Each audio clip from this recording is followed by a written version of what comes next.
Okay, Bismillah ar-Rahman ar-Rahim, Nahmaduhu wa nusalli ala Rasulihil Kareem, amma ba'd. So this is a week 6. So we've been here. This is our almost 45 days. So this is week 6. We are going to talk about the challenges to sustainable development. So we talked about earlier, we talked about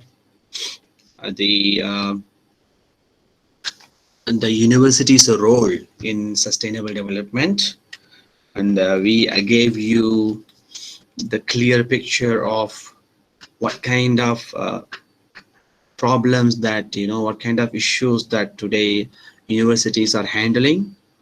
And we also talked to you about the future universities, the future roles of universities in education.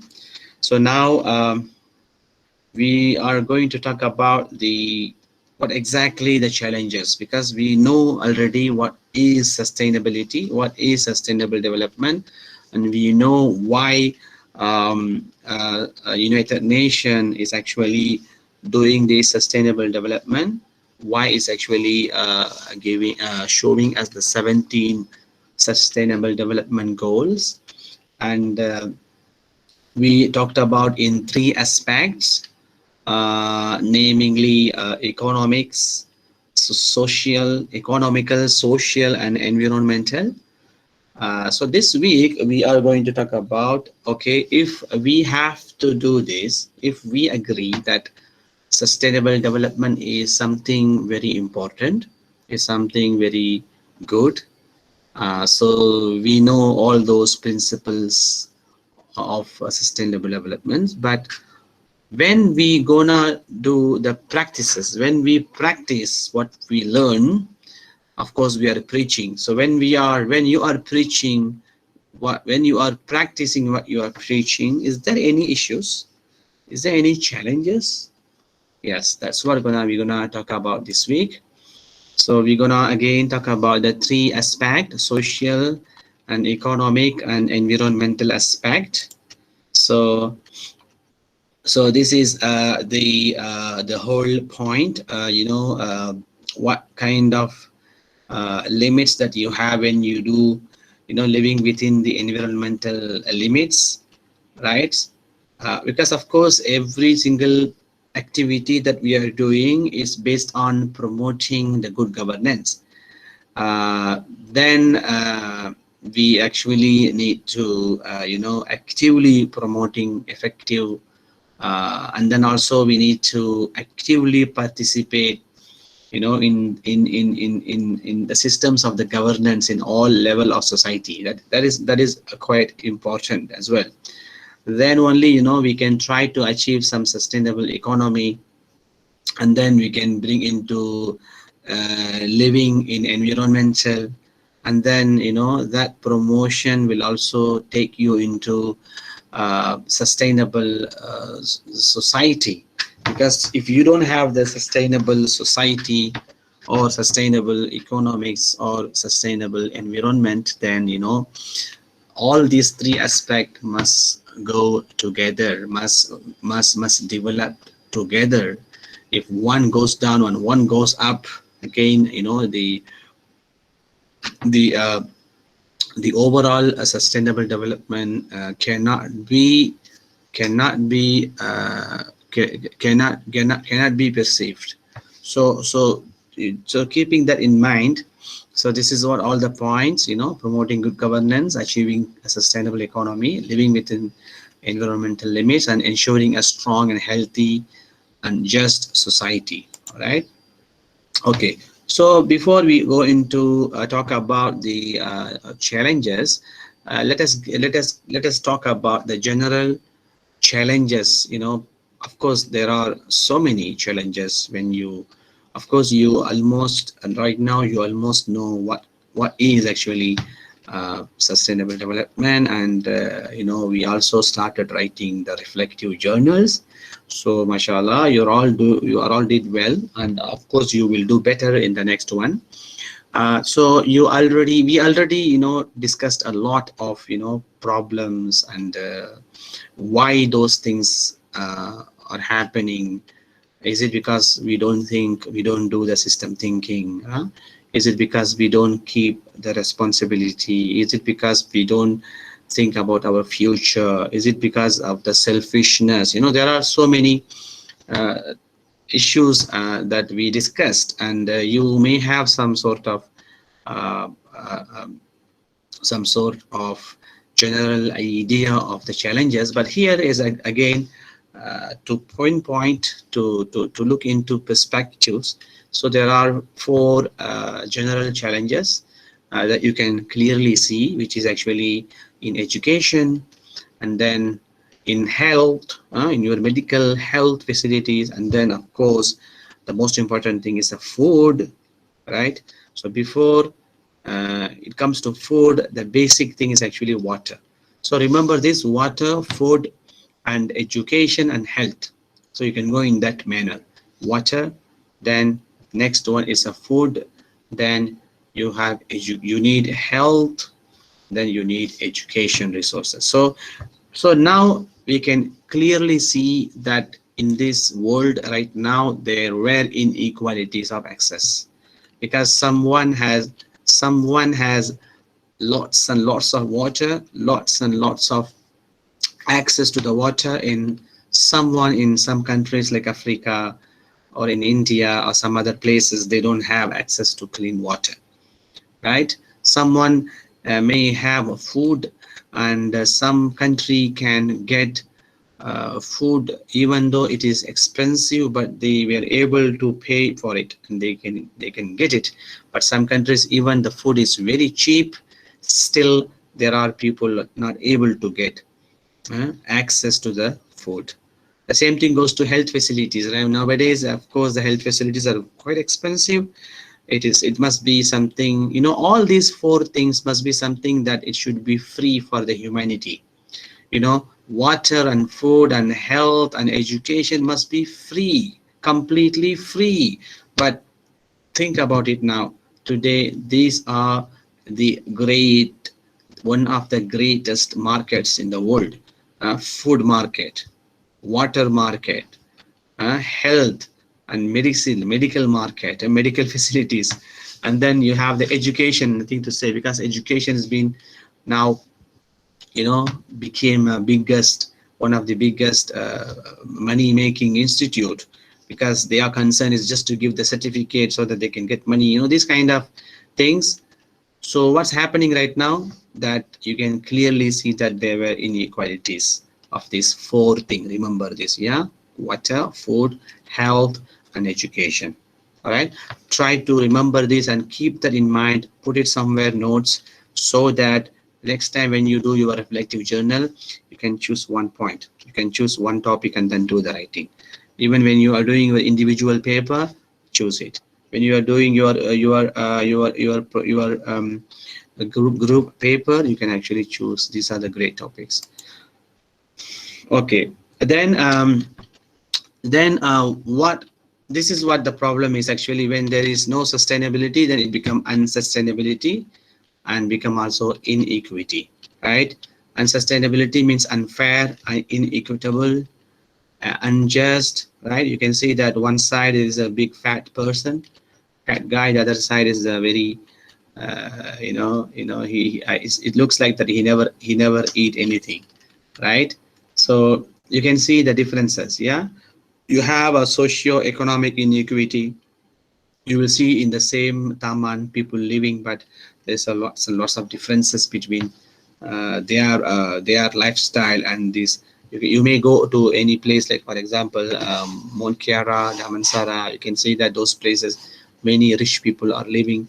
At the same time, you will see also there will be some budget apartments where actually very locally speaking, very few poor people also living in the same place.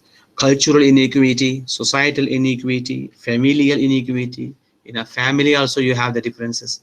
Programmatic inequality, instructional inequality, linguistic inequality, assessment inequality, etc. There are so many inequality and also inequity. Remember, inequity, what is the difference between inequity and inequality?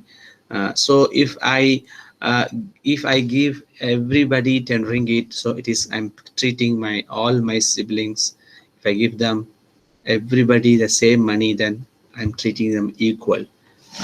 When I give them what they need, then I treat them with equity, right? Equity is actually what? So I have to pay extra for the big one, and I have to pay small one little, right? I'm not going. I cannot buy the same size of the shoe for everybody, right?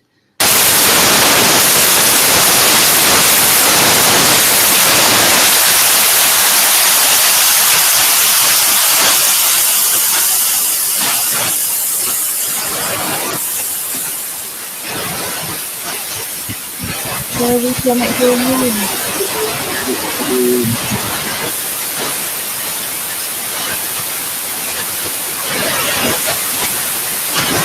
Sir, we can't hear you.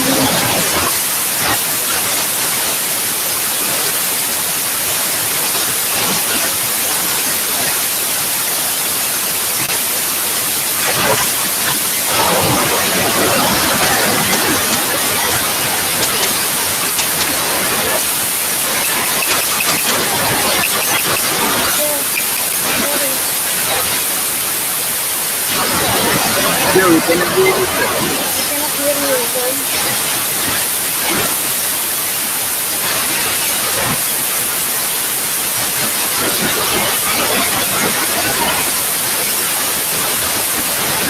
We cannot hear you, sir. We cannot hear you at all.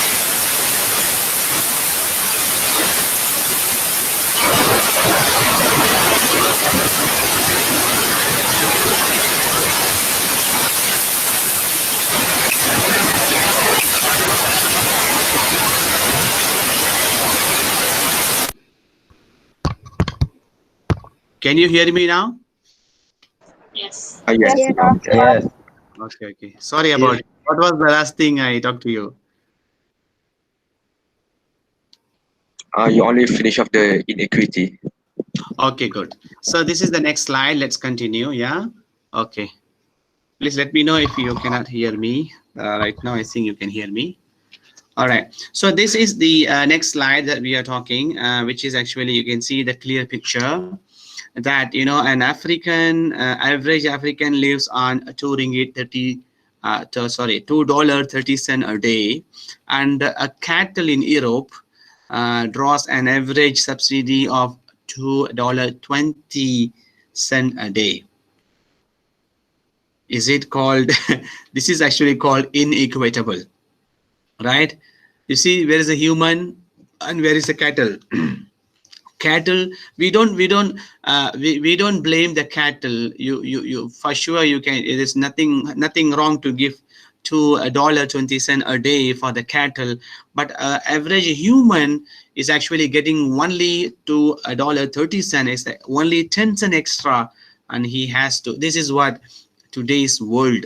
You can see this is a very good example. And then I told you about 4 things: water, food, health, and education. Those are the general challenges. Here you have a specific challenges. Look at one by one. You can see climate change, sustainable transport system, sustainable consumption, global poverty, social inclusion, public health system, conservation and management natural resources. Remember, you can also write your individual papers, your group assessment, your also reflective journal based on these topics. Look, these are very good topics for you. This is the challenge, and how do you want to overcome this challenge? So we are talking about challenges and opportunities. So these are the problems and what are the solutions, right? So this is called specific challenges. You got it? So everybody please note it down.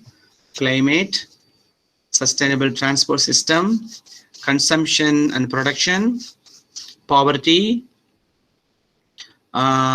social inclusion, demography, and migration issues, people moving here and there, migrations issues, public health system, and of course the natural resources. There are conservation and management of natural resources. So these are the specific challenges. So this is the a picture will show you the global poverty by the numbers. I'm not so sure that how clear in your computer, in your screen. It says that more than 750 million people lack adequate access to clean drinking water. 750 million people, they don't have drinking water, clean drinking water. 805 million people worldwide do not have enough food to eat, right? Which is actually less than 1 billion, but still it's a big, a huge number, right? Almost, 3/3 of Indian population, right? 805 million people worldwide do not have enough food to eat.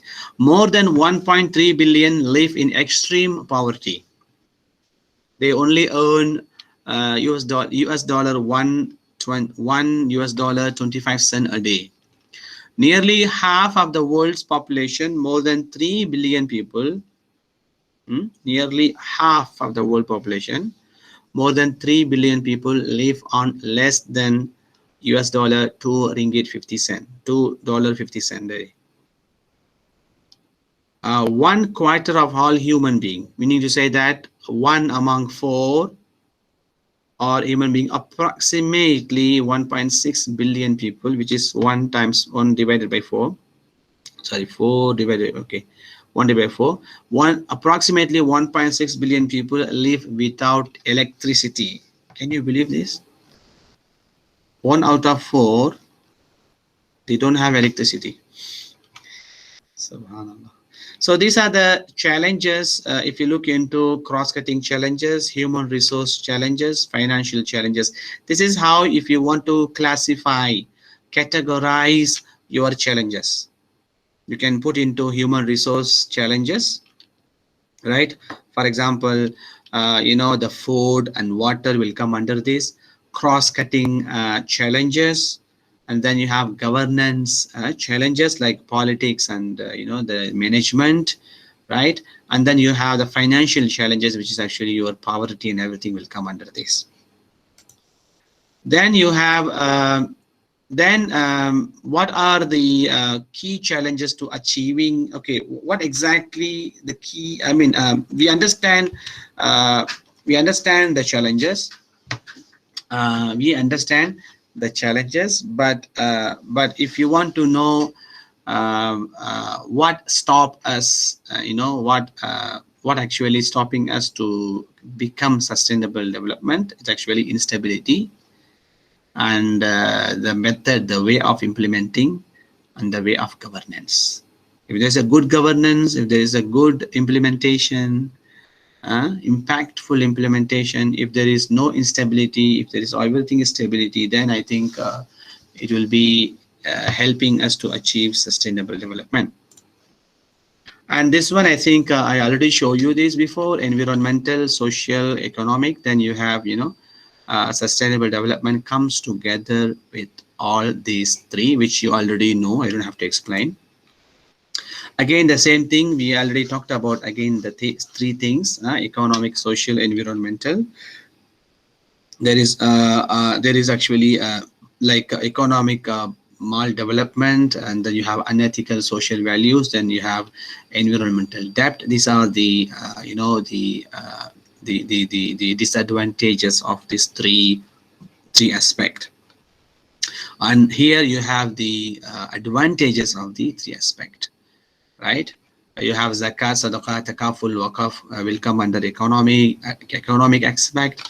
Then you have khalifa, mashwara, ukhuwa will come under social aspect. Then you have khalq, concept of creation, mizan, ecological balance, sustainable use of natural resources will come under environmental aspect. So you have the drivers of unsustainable development, and you have also the drivers of sustainable development. All right. Okay. Then we have to talk about what is to be sustained, for how long, and what is to be developed. right? What is to be sustained is actually the nature, the life support, the community.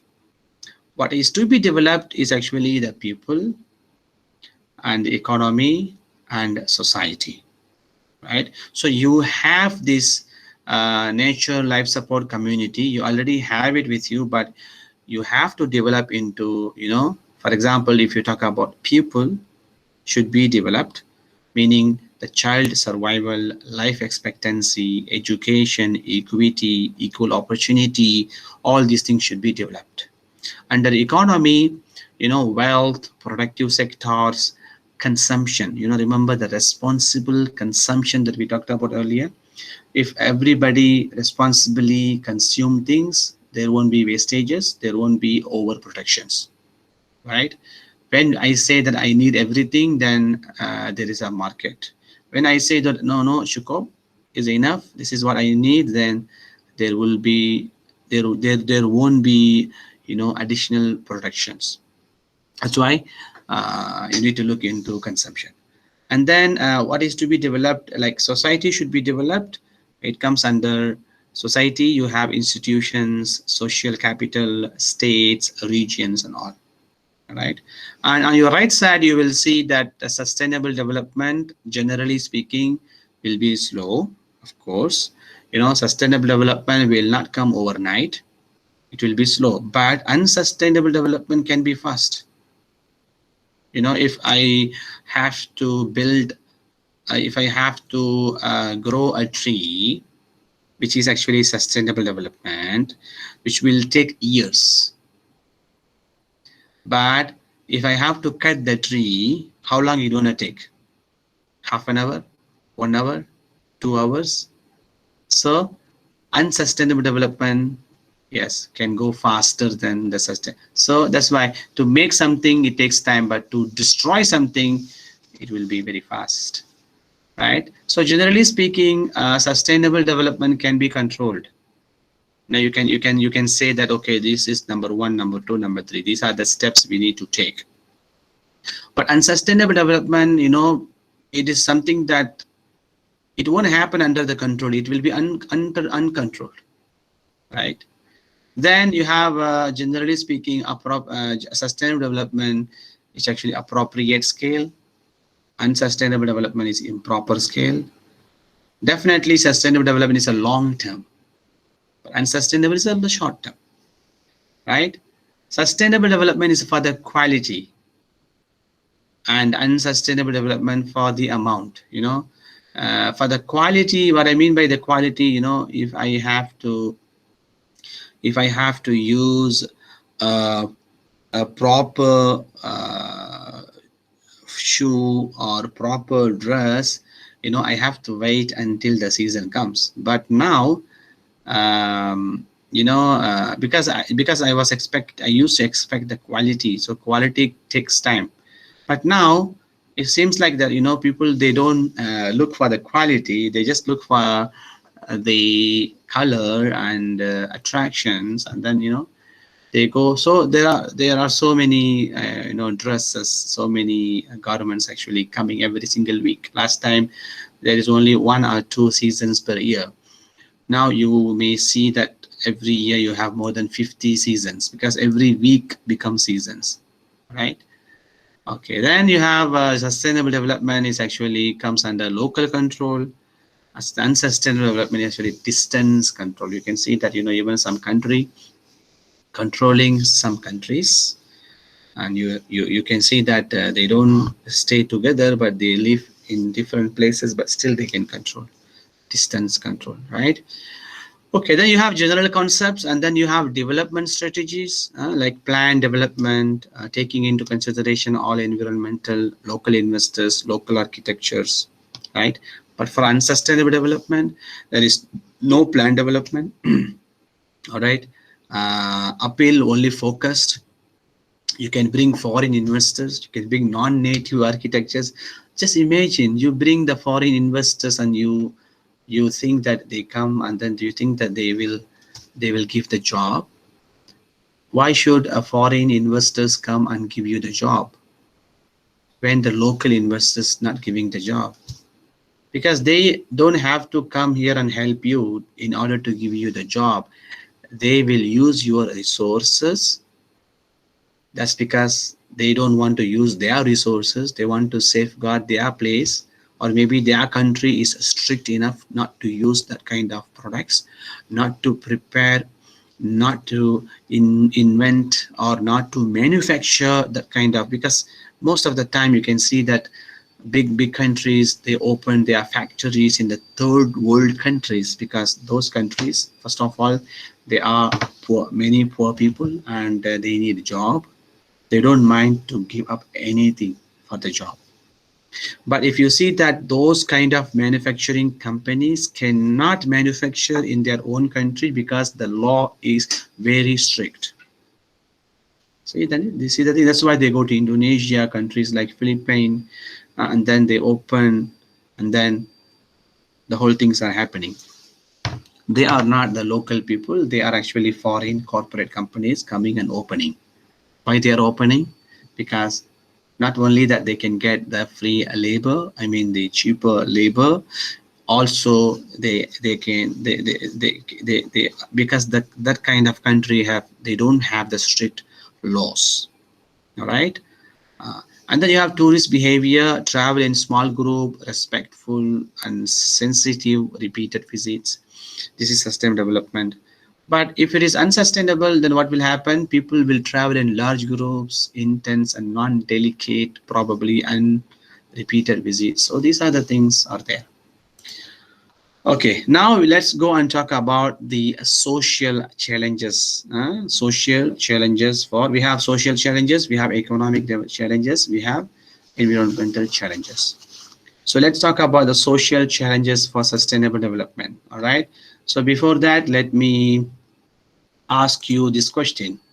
Has Malaysian society been living sustainably before? All right, this is a social question. So please answer, be specific in your answers. I want every one of you, please answer. All right. Has Malaysian society been living sustainably before? Anything socially unsustainable about current way of living? All right, whatever comes to your mind, just put it. You can say yes, you can say no.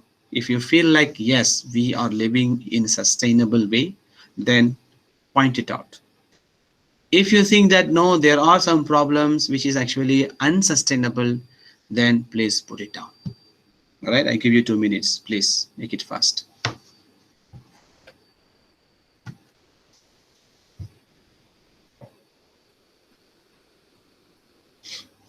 Can you write it down? I mean, is it possible for you to write it down? Can, sir. Yes. Yes, Prof.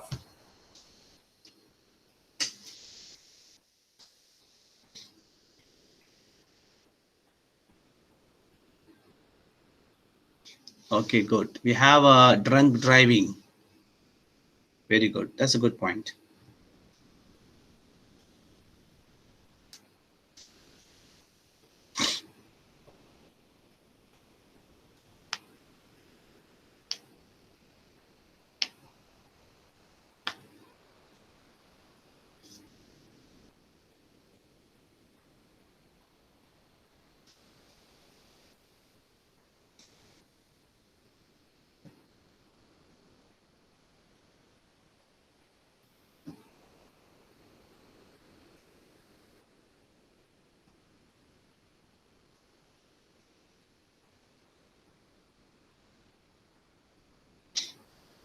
Okay, not quiet because there is always an issue of racial discrimination happening from time to time.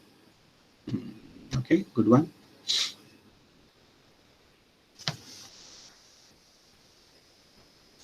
So you think that there is unsustainability. Okay. You can also tell if you have a different opinion, all right? Yet, but sometimes we fight over small matters. So you have to be specific, ya akhi, Imran. Okay, just tell something specific. Yeah. Yeah, may occur some social issues, but I think we can still tolerate each other. Okay, the tolerance is there. Okay, that's a good point. All right, the tolerance level is comes under sustainable. I think Malaysia is sustainable, very good, but we still does not complete the 17 SDG yet. Yeah, so don't worry. No one has completed 17 SDG. It just started like 5 years ago. So we are on the way. All right. The income gap in Malaysia is still big. Yes, of course, I agree with you. Yes, make it fast. I give you 20 more seconds.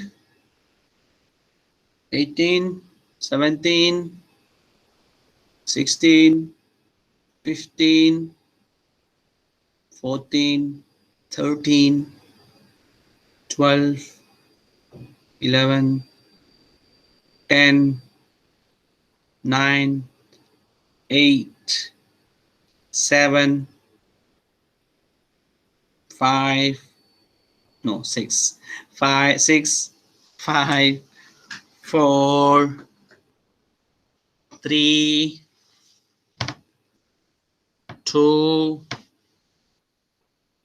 1.5, 1, half, quarter. Okay, thank you very much. Yes, yes. Since there are plans from government to help the poor community, but the social and sustainable, okay, good, very good. But some Malaysian does not have a proper education. Yes. Issue right now, poverty. The last, yeah, poverty. Correct. Too many people that seek for a job then create job. Okay, good. That's a good point. Creating job opportunity is not there, right? That is important. You cannot keep on going and looking for the job unless someone has to create jobs. But we also have social issues like teen suicide. Yes, yes, yes. That's a good point, Athira. Yes, teen suicide is one of the point. Social sustainability is actually because we can see that so many youth, especially youth Muslim and youth Muslima, they are actually having trouble and issues in their life, and they before they understand what life exactly all about, they decide to end their life. There seems to be a huge inequality of the jobs opportunities between genders. Okay, I agree. But a road race seems to increase racism. Okay, I agree, because there are clinics to Malaysia to help all people. Okay, good. This is actually some good government initiative to to protect the health of the citizens. That's very good. Okay. Okay, now I'm going to show you a video that I think most of you know about this Ustaz. MashaAllah, I really like him. This Ustaz used to go to many places. I think he was quite famous during the pandemic time. He used to go to many places, and he himself go and help. So I think maybe some of you know, some of you don't. Let's watch this video. Saya sedih tengok. Susah kakak. Dengarlah tumbuhan kita kak. Saya sedih tengok kakak ni. Tak ada elektrik, tak ada air. Susah ambil air pergi. Macam mana lah anak-anak ni.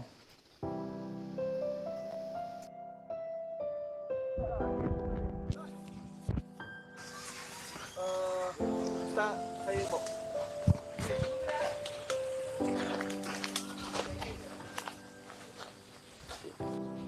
Kenapa dia lari? Lari dia. Ha?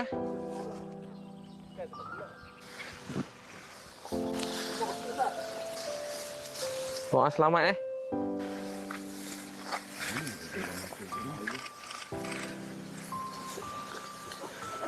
Ya Allah. Ada jalan lain lah. Aduh, dia. Tangan pendek pula baju. Ni ke atas ni.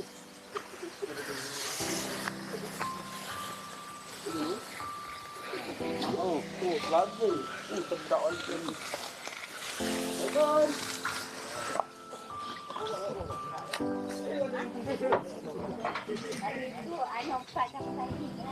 Kakak, Assalamualaikum. Khabar kak? Sihat? Oh, dah lama duduk sini.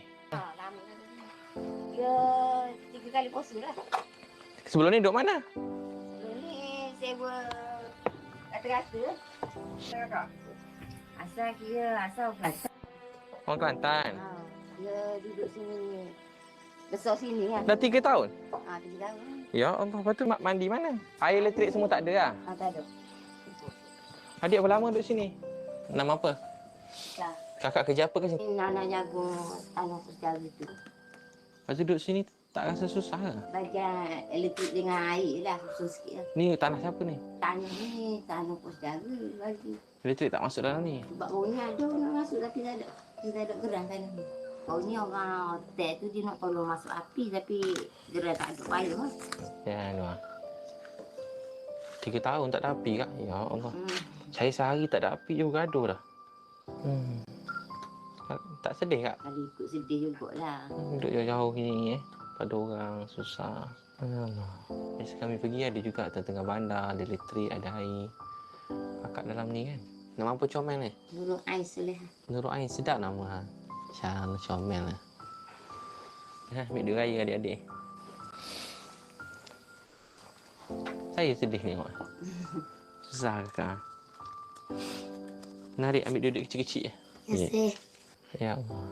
Macam mana? Paksa dah. Kalau tu nak sewa rumah, memang tak mampu lah. Sial lah dia. Janganlah tumbuhan kita kan. Saya sedih tengok kakak ni. Tak ada elektrik, tak ada air. Susah ambil air pergi. Macam mana lah anak-anak ni. Buang air besar kat mana? Buang air kecil, buang air besar. Sebelum ni dia masuk dalam hutan tu, dia gali lubang dia. Dalam lubang. Ya, ya. Memang sebab tak ada tanda. Sedih kak. Ya Allah. Sebab air pun buat masa ni kita orang ambil kat projek tu. Ada bangla yang kerja kat projek tu, kita orang minta air situ je. Buat minum lah. Buat masuk. Lagu ni untuk basuh kencing, buang air besar, basuh pinggan tu je lah. Sebab air ni pun, time dia hujan lebat. Dia ni, time panas 2-3 hari dia jadi hitam. Ya. Kalau kita basuh bergas pun, bergas tu warna putih jadi hitam. Tak sangka kan. Kami dah nak balik KL tadi. Lepas tu ada orang hantar rumah kakak. Ramai kadang ada orang magang ke barang, dia barang makan ni lah. Kadang dia orang ambil gambar rumah, ambil gambar. Main kakak, kita pindah Kita bawa keluarga pindah. Bil semua saya bayar, masuk sewa rumah. Nak dapat rumah cantik betul nanti sekolahkan anak-anak. Kita hantar masuk sekolah agama ke apa nanti lepas habis PKP. Nanti kami tolong kakak. Cuma rumah tu kakak ni jaga baik-baik lah. Sebab sewa kan. Rumah-rumah teres kan ada jiran-jiran. Boleh. Begitu? Boleh. So kita kat kemas-kemas barang. Tak duduk sini lah. Dia orang tolong angkat. Pindah jom. Dulu susah. Sampai mata mak pecah tak ada duit nak beli. Saya doa kerja kuat-kuat. Satu hari tu kak, duit saya ada. Tapi hari saya ada duit tu, mak saya dah tak ada dah. Dia pergi-pergi mak saya dah terbaring dah. Penuh wayang kat badan dia. Tak boleh buat apa-apa dah. Saya pun kata, ya Allah, apalah nak buat lagi dalam hidup ni. Buat apa nak kerja kuat-kuat cari duit. Mak pun dah tak ada. Sebab saya nak tolong mak. Hari ada duit tu, mak saya dah tak ada dia. Jadi saya niat apa saya buat ni, kalau ada pahala, saya niat nak bahagian kat mak saya. Itu je. Memang begitu. Jom kakak, jom kita pindah Mudah-mudahan. Dokumen dah asingkan, nanti aku tertinggal.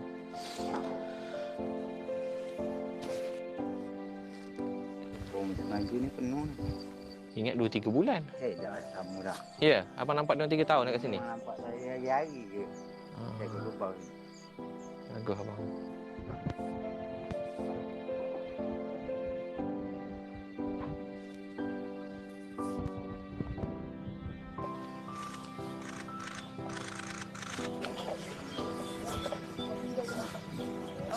Terima kasih Ustaz. Terima kasih bang, terima kasih. Alhamdulillah. Ya nak hantar barang ni.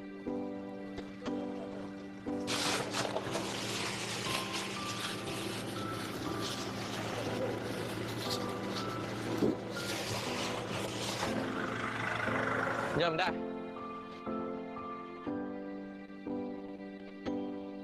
Turun barang laju, lepas tu kita nak ambil barang lain. Terima kasih.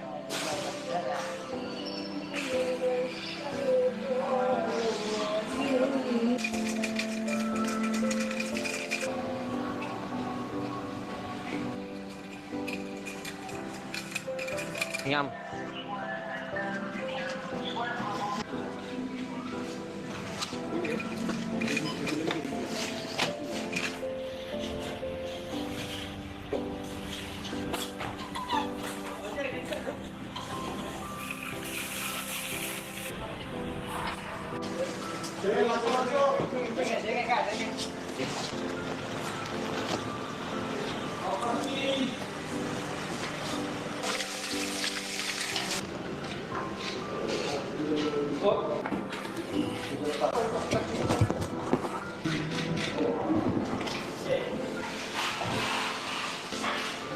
Ni rumah kakak insya-Allah.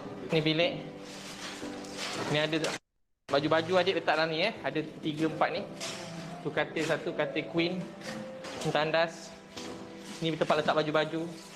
Ni peti ais kak, nanti dah petang baru boleh buka. Pandai guna mesin basuh. Ada on off je mesin basuh. Ini dapur baru.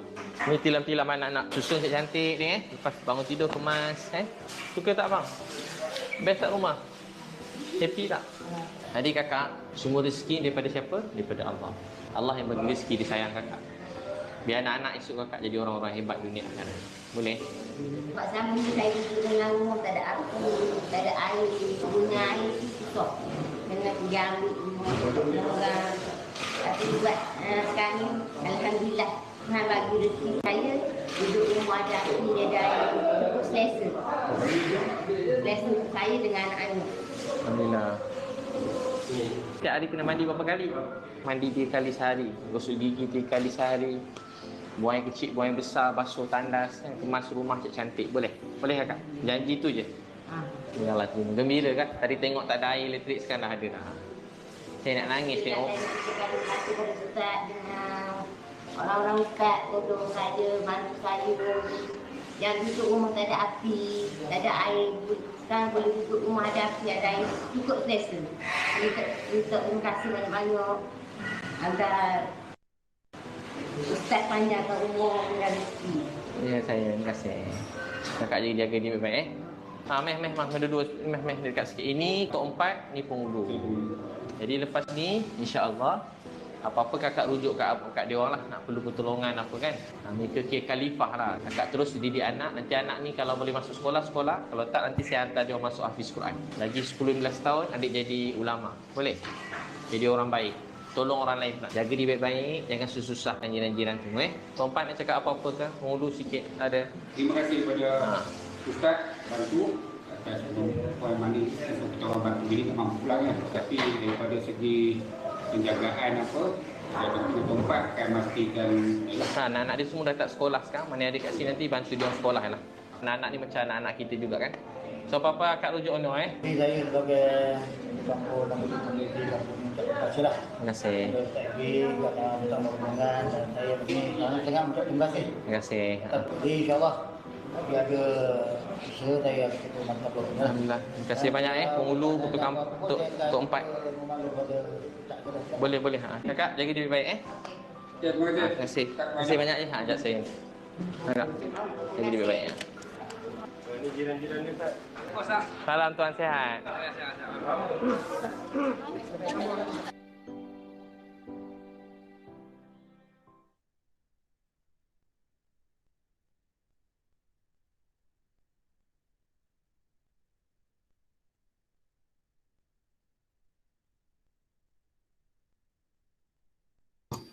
Okay, so you watch the video. All right. So this is like, going into somebody's house and looking everything. Have you seen this kind of video before? Yeah. Yes.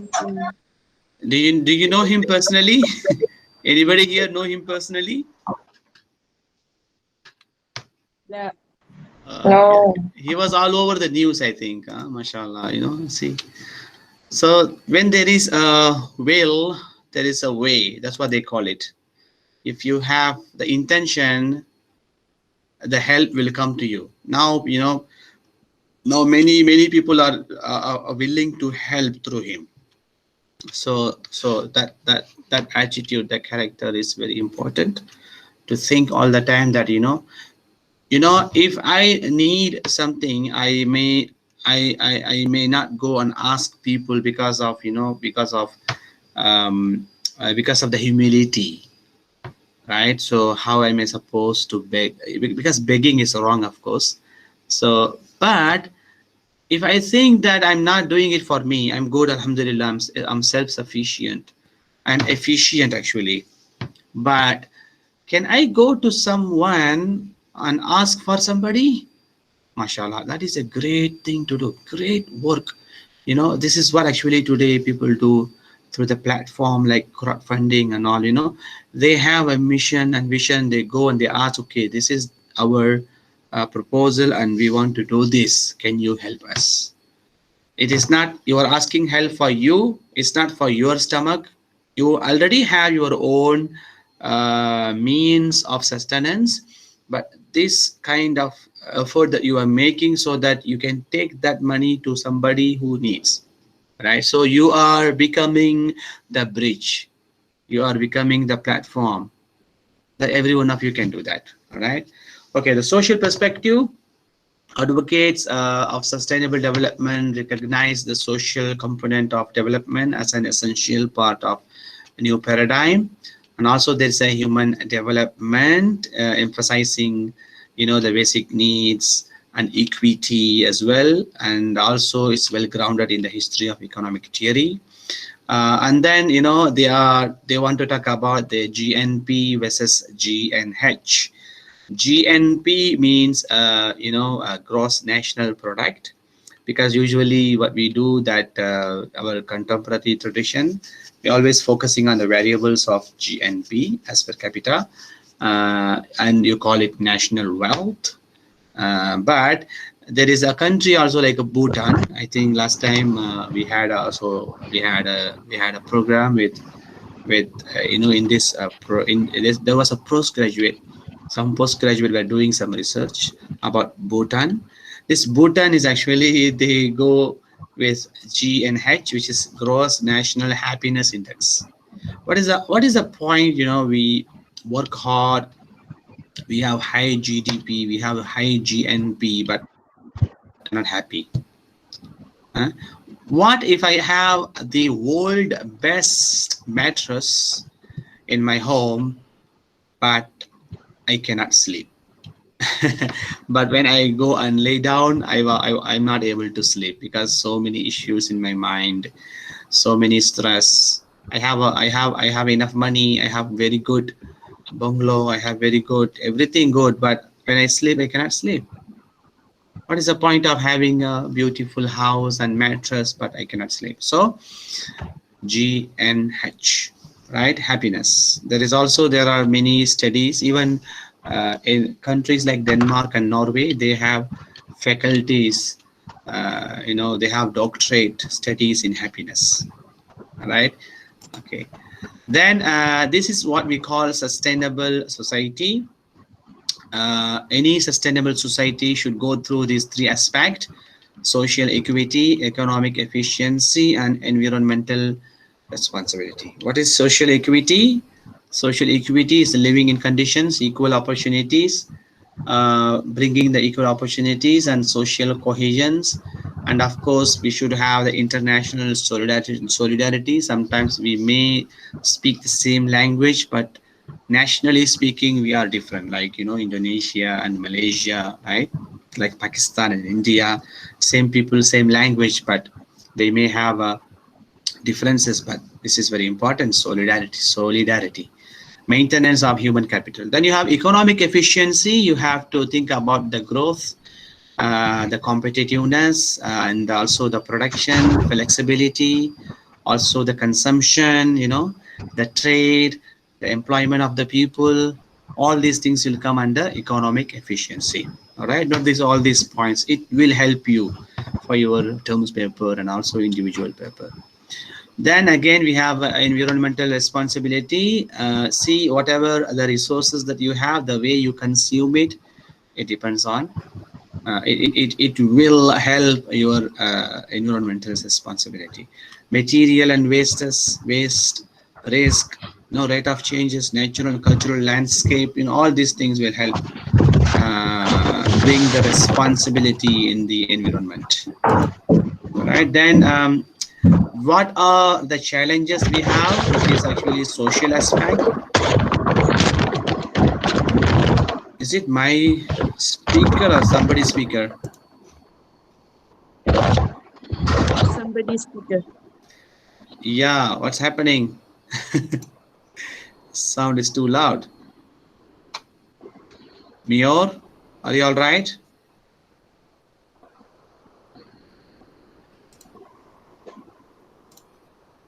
Okay, I'm muting you, yeah?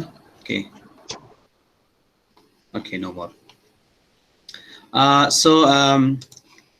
You can see that what are the especially to the social aspect, what are the challenges? You have aging issues, you have civil society, cooperative issues, disability issues, employment issues. See all this list: family, indigenous people, poverty, social inclusion, youth, all this. All right. Then we go into economic challenges for system. We talked about social challenges for sustainable development. Now we are going to talk about economic challenges for sustainable development. All right. I want you to choose the answer. Is the rich getting richer and the poor getting poorer? So how much you agree, how much you disagree? Please give the answer.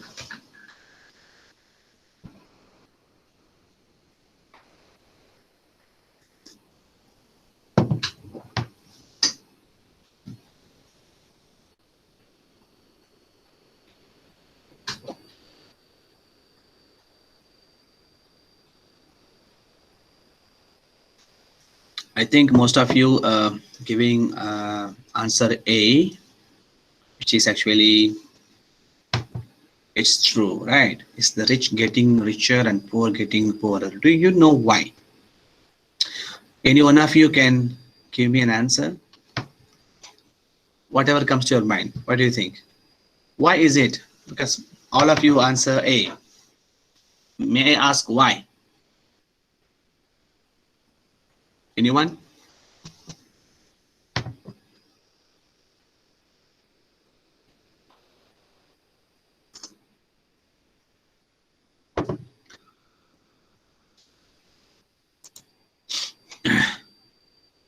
Yes, anyone? Who is there? Anastasia, why do you think? Why do you think that rich is getting richer and poor is getting poorer? I think in a sense that the poor, they don't have the facility that the rich have to sustain their livelihood. So they can't do much for themselves, while the poor have the privilege to improve their livelihood compared to the poor. Okay, that's good. Any other answers? Atika, do you have answer? Atika Zalil.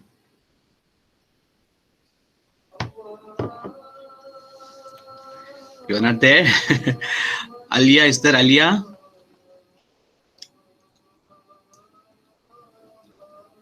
Yes, Alia. What do you think? I think yes, the rich is getting richer is like we can see in this situation, which is the PKP.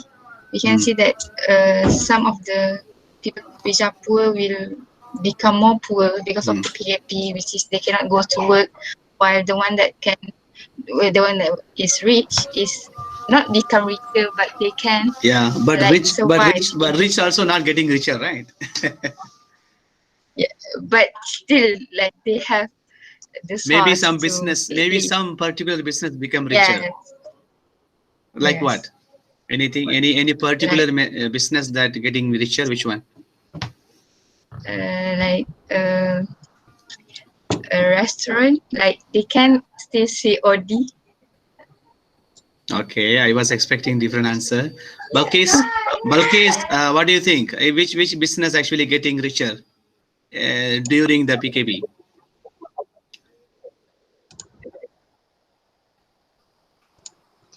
The business that related to something that related to COVID-19 that, for example, the business that produce the mask or sanitizer or something that imported in this time, so it will become richer like also the than health, before, because medical. it's something that compulsory in this time, important. Very good, very good, very good. Other than Can you hear medical, me? other than medical equipments, Sorry, any? my internet is so slow. Oh, it's okay. So Still we waiting. can hear you, no problem. Imran, is there any other business you think was getting? Is there any other industry or companies or that actually getting higher revenues? Higher revenues. During the PKP, just the recent time. The internet company like Celcom and UNGS. Very good, very good, very good. Thank you. Okay, okay. Fazril, another one. Which company? Other than internet. Actually, I'm the one. Actually, I'm the one that give the answer. Internet. Oh, to I Imran. see. You were I'm the one. together with Imran. Prof, Yes, Prof. yes. Go ahead. What about e-hailing? Very good. E-hailing. Very good answer. Okay, another one. Somebody else. Yes, So Faris. far, the richest so far that gets a lot of benefits is the Top Gloves. The Okay, company. the Top Gloves. Yeah, she already mentioned. Courier service.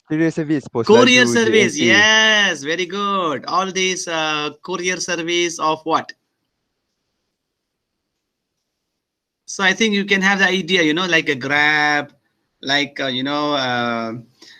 like all these online. Nobody told me about online business. Do you agree?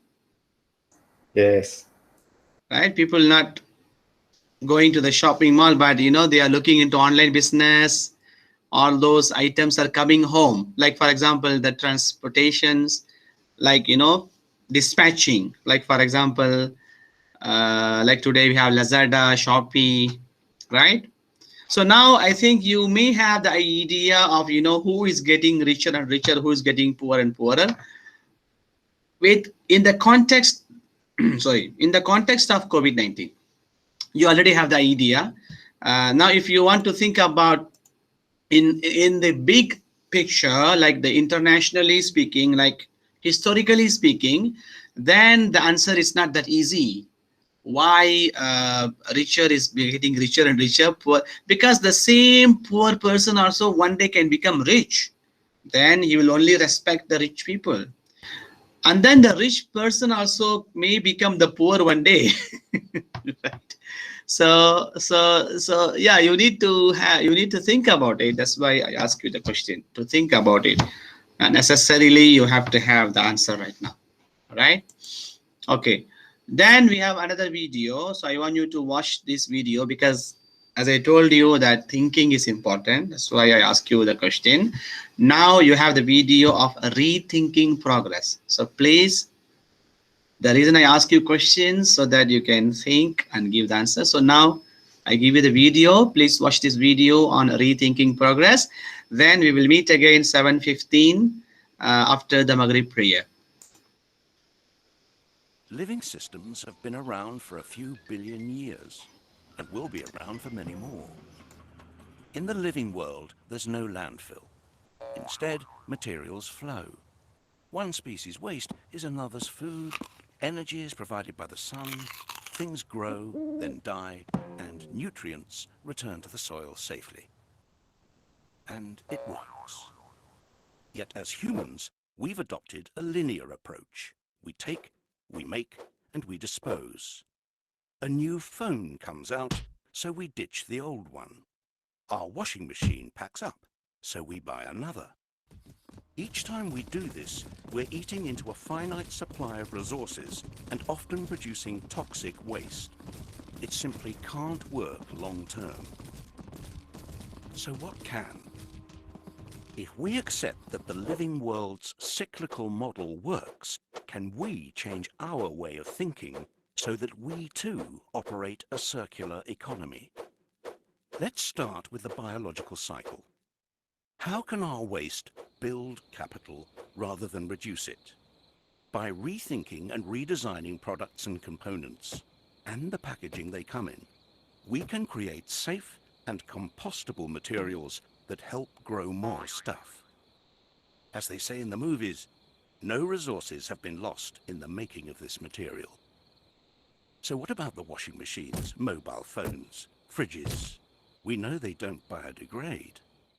Here, we're talking about another sort of rethink, a way to cycle valuable metals, polymers, and alloys so they maintain their quality and continue to be useful beyond the shelf life of individual products. What if the goods of today became the resources of tomorrow? It makes commercial sense. Instead of the throw away and replace culture we've become used to, we'd adopt a return and renew one, where products and components are designed to be disassembled and regenerated. One solution may be to rethink the way we view ownership. What if we never actually owned our technologies? We simply licensed them from the manufacturers. Now, let's put these two cycles together. Imagine if we could design products to come back to their makers, their technical materials being reused and their biological parts increasing agricultural value. And imagine that these products are made and transported using renewable energy. Here we have a model that builds prosperity long term. And the good news is, there are already companies out there who are beginning to adopt this way of working. But the circular economy isn't about one manufacturer changing one product. It's about all the interconnecting companies that form our infrastructure and economy coming together. It's about energy. It's about rethinking the operating system itself. We have a fantastic opportunity to open new perspectives and new horizons. Instead of remaining trapped in the frustrations of the present, with creativity and innovation, we really can rethink and redesign our future. All right, so I think you enjoyed watching this this clip explaining the circular economy and how society can rethink progress. I think this is the video animated. You actually, you know, of course, the video didn't give you entire. The video didn't give you the entire solution, but it actually giving you the idea whether we need to rethink or not, right? So because look at the recent 20 to 30 years and how many gadgets that we are using, right? So when our parents were young, they were not using all these gadgets, very few. There will be only one phone somewhere, there will be one computer, there will be one printer. Now we have so many instruments and you know, technical assistants and all, and then where it goes, right? It has to go to the landfill, and then it will become the waste, and then those will become non-biodegradable, you know, will become like non-biodegradable waste. That is not actually going to help. Let us inshallah talk about it. So before that, let me ask you this question. Please answer. Is our life too economic centric? What do you think? Do you think that my life is fully depend on money? You have to tell the reality, all right? You don't have to tell the truth. I mean, you don't have to tell the right thing to do, but just tell your reality. Is it that our life is economic centric? Is it too economic centric, or is there any way that, you know, I can change into a less economic centric and more spiritual centric, right? A more social centric, more environmental centric? Okay, please give your answers. I give you 2 minutes.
Yes, because nowadays and need money to live. All right, there are people who did not finish their study because they want to work. Not that much, depending on the person, but generally people need money to fulfill their basic needs. All right. Um, yes, because everything in this world need money. Everything need money, yeah. And sometimes we reach to that extent in which we can see why there are numerous cases of river pollution in Selangor. Mm-hmm.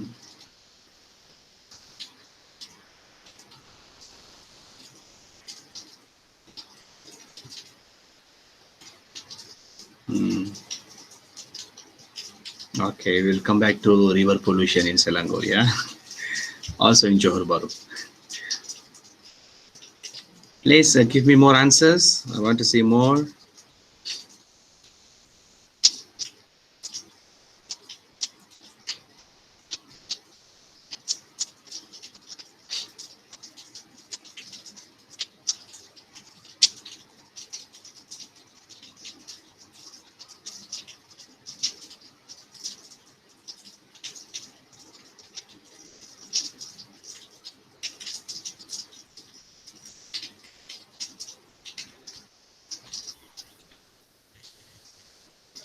Prof, sorry to Yes. interrupt.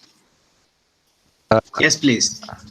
But I have a request. I have a request because some of us have a midterm test for Islamic family law tonight. So like, can we leave 5 or 10 minutes early? Okay, okay. What time your exam? 8 8 p.m. 8 p.m. Yeah. Oh, mashallah. Okay, I'll try to finish early. All right. Okay. Okay. Okay, Prof. Thank you. Thanks for notifying me. Thank you so much for taking time for the notification. Thank you. Thank you. So I think why? Please write it down. I want to see. I give you 10, 9, 8, 7, 6, 5, 4, 3, 1. Okay, so we have and the problem with this it is that we don't hold certain people accountable due to the power they have. Okay, good. Yes, because nowadays money is everything to help people. Yes, we have money. So everybody, most of you say money, money. Yeah, we need to use money. It's very apparent that without money, life will be unequal. Therefore, government have taken many initiatives to us to reduce economic gap, allocating more money towards those who really needs it through programs. And very nice, very nice, very good. Actually, you are given the reflection of what people think about it. Yeah. So this is where we're going to talk about the key ideas for sustainable economy, right? So sustainable economy is not that. Remember this, when we talk about sustainable economy, we don't have to talk about that everybody should have money. We have to think about everybody's basic needs must be fulfilled in a way that they don't have to earn more money. You got me? The sustainable economy is everybody's basic needs must be fulfilled not by earning more money, by earning less money. There we need to say that we need to bring a system whereby everybody can have their basic needs. At the same time, they don't have to work too much for it.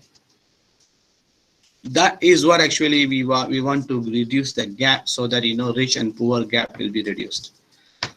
Okay, so there are some key ideas: promotion of efficiency and recycling, source materials mainly recycled materials, reduce wastes in production, packaging, distribution, economy like an ecosystem, the materialization of the economy. Look, we have more problem in economics related matters, of course. Even in fact, I'm from the faculty of economics, so I think I'm familiar with all these problems and issues, also challenges.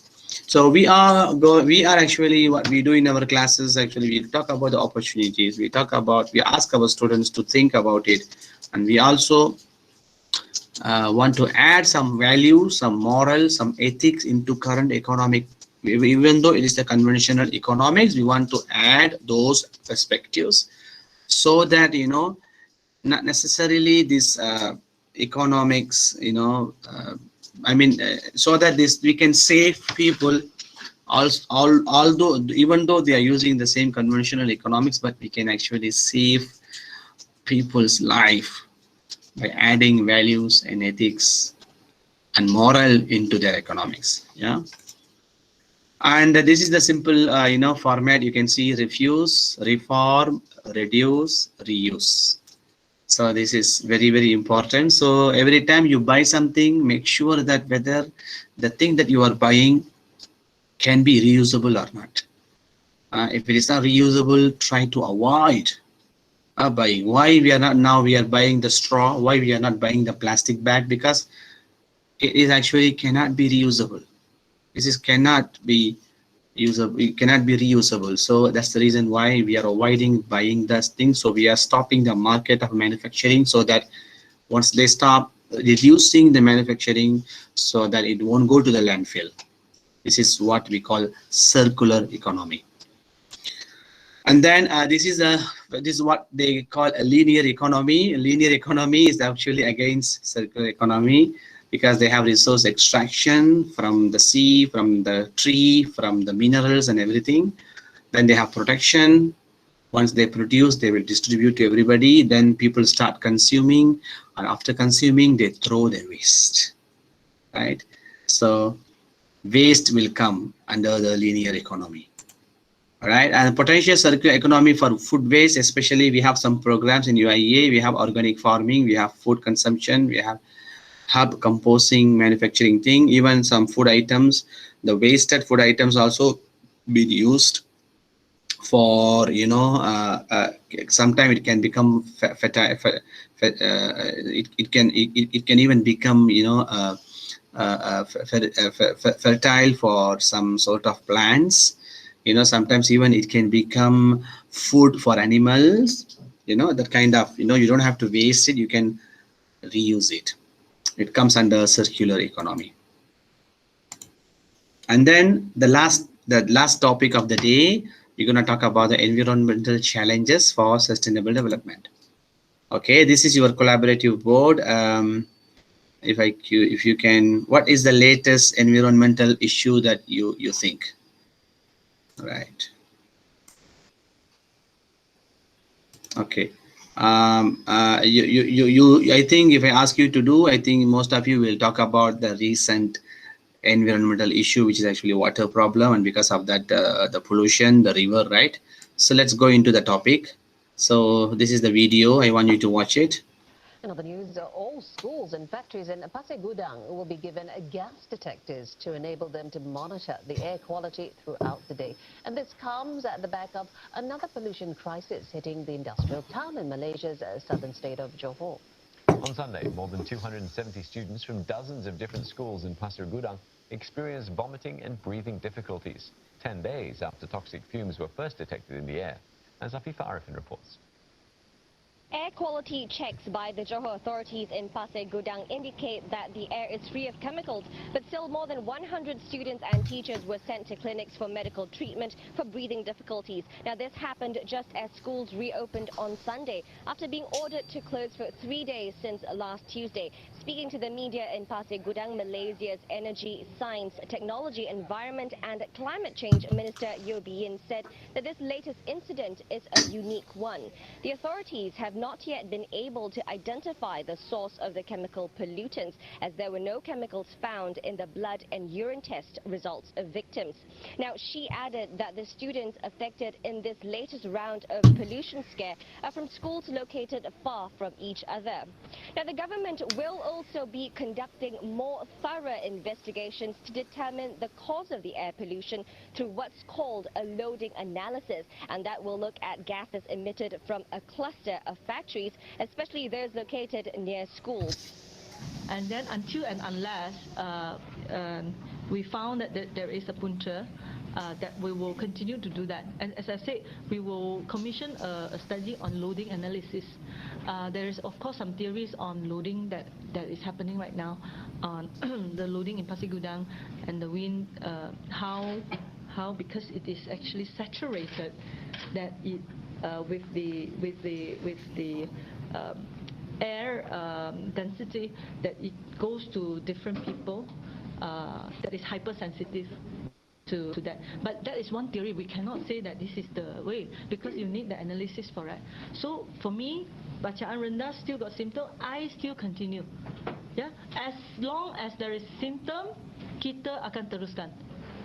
Ms. Yeo also pointed out that enforcement measures have been stepped up since the Kim Kim River pollution incident in March, which affected more than 4,000 residents living near the river. But despite these measures rolled out by the authorities, residents in Pasir Gudang remain anxious. Many still do not trust the assurances given by the government and do not want to take the risk of sending their children to school. Benda berlaku berulang-ulang kali dan kita pun rakyat pun dah orang cakap tu dah berulang-ulang kali bagi tahu keadaan macam ini, dan kita pun minta kilang yang menghasilkan bahan kimia ni dihentikan operasi pun masih beroperasi lagi.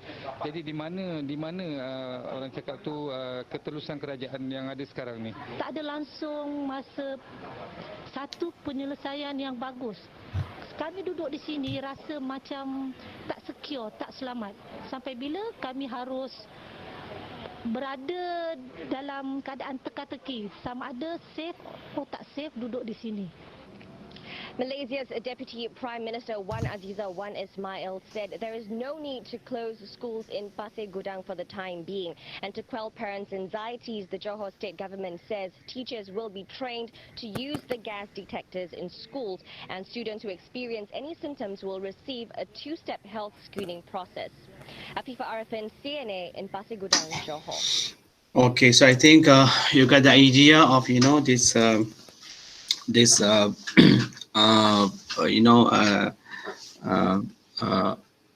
irresponsible